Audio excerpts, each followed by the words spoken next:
مش هنتكلم في سياسة عادية، لأ النهاردة هنتكلم في اللي بيضيع السياسة نفسها، في اللي بيخلي صوت الفقير أرخص من ورقة ب50 جنيه، واللي بيخلي البرلمان مش صوت الناس لكن صوت اللي دفع أكتر.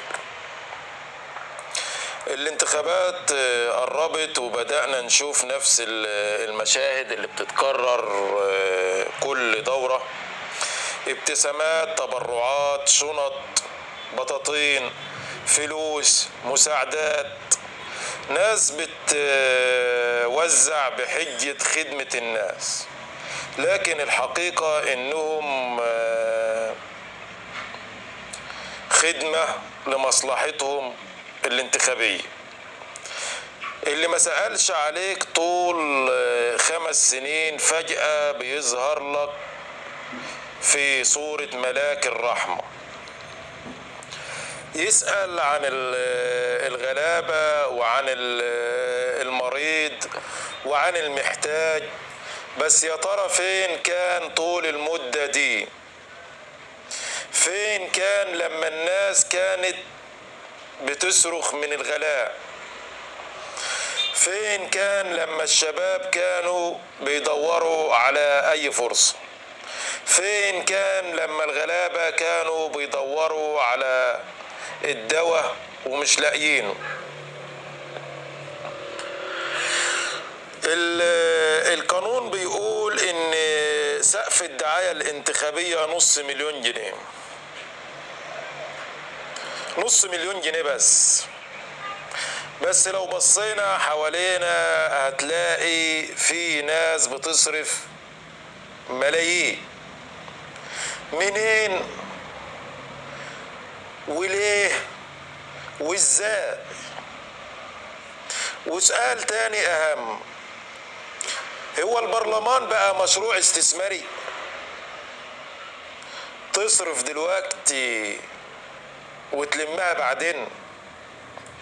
ولا المفروض ان البرلمان ده مكان خدمة وموقف وكرامة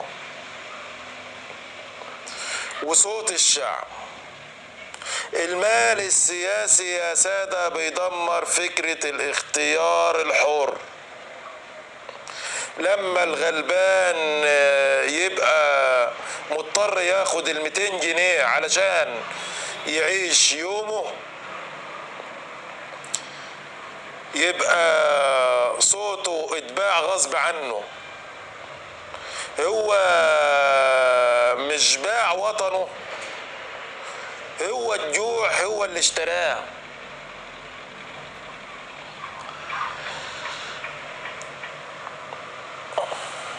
احنا عندنا قانون بيقول لا للرشوة الانتخابية، لكن السؤال: مين بيطبق وعلى مين؟ الفقير لو غلط يتحاسب فورا، لكن اللي بيشتري الناس بفلوسها بيعدي من غير ما حد يقول له تلت التلاتة كام. طب فين لجنة الانتخابات من اللي بيحصل؟ فين سقف الدعاية اللي اعلنوه؟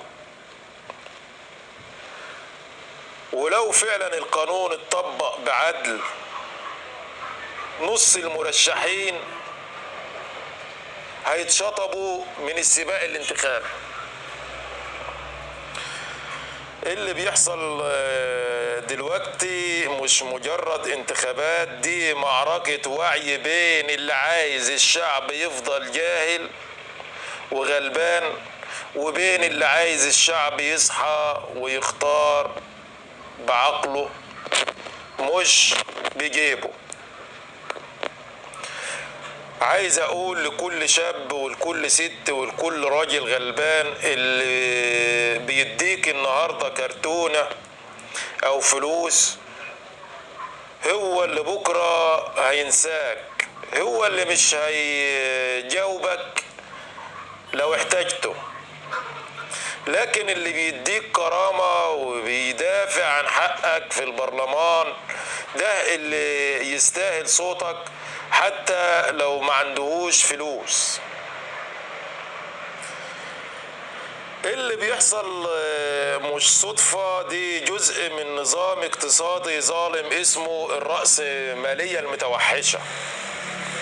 اللي معاه فلوس، اللي معاهم فلوس تقدر تشتري كل حاجة، مقعد في برلمان، صوت، منصب، حتى الإعلام. وبكده الناس اللي ما عندهاش فلوس بتفضل برا اللعبة. اللي فوق بيزداد غنى واللي تحت بيزداد فقر، وده بيخلق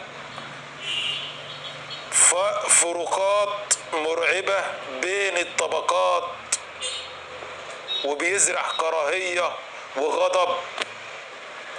وغضب الناس عمره ما كان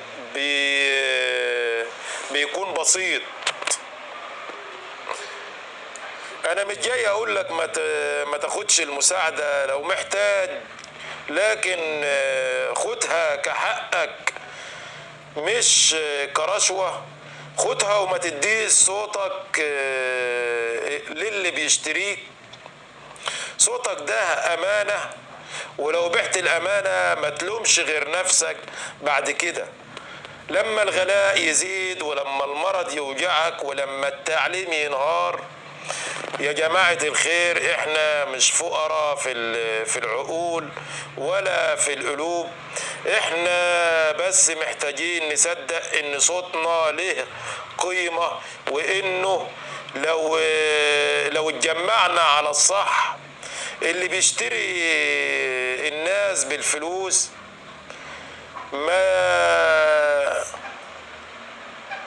هيتحرق قدام وعي الناس.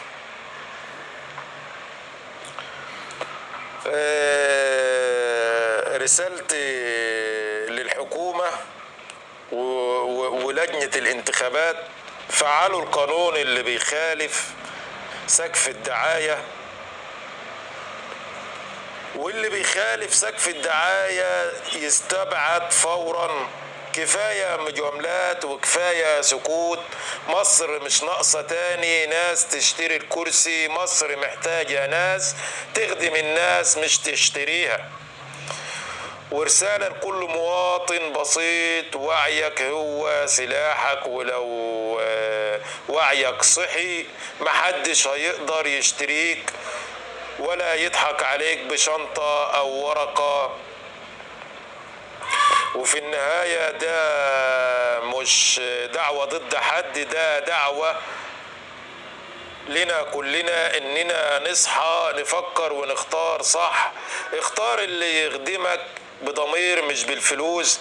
اختار اللي بيحترمك مش اللي بيستغلك. اختار اللي هيخلي ولادك يعيشوا بكرامة. وأنا أحمد العشري، وده كان جسر الأمل. سلام على كل ضمير صاحي ولسه بيحلم بوطن نظيف وعدل حقيقي.